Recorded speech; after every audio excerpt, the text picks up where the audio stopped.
అమ్మా ఓ అమ్మా అమ్మా ఎవరు ఎవరు లోపలికి రండి. అమ్మ నేను అడుక్కున్నట్టు అమ్మనమ్మా. రా నాకు ఆకలి అవుతుందమ్మా. నాకు కొంచెం ఐస్ క్రీమ్ కొనుక్కోవాలమ్మా. పైసలు లేవమ్మా. పైసలు ఇస్తే ఐస్ క్రీమ్ అంటే ఆకలి అంటే అమ్మ ఇక్కడ ఎవరింటికి పోయినా నాకు ఇంత అన్నం ఇంత కూర ఎత్తాను కానీ ఎవరు ఐస్ క్రీమ్ పెట్టలేరమ్మా. నాకు ఐస్ క్రీమ్ ఆకలి అవుతుంది. కవర్లు ఉన్నాయి 20 రూపాయలు తీసుకోపో. నువ్వు మంచి తల్లివమ్మా. దండమమ్మా.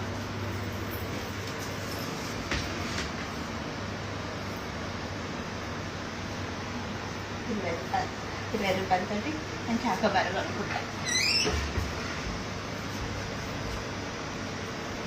సరే అమ్మ పోయేస్తామ్మా నేను. 20 తీసుకున్నా. ఎక్కువ తీసుకున్నావా? 20 తీసుకున్నామ్మా. 20 తీసుకున్నావా? 20 తీసుకొని 20 తీసుకున్నా.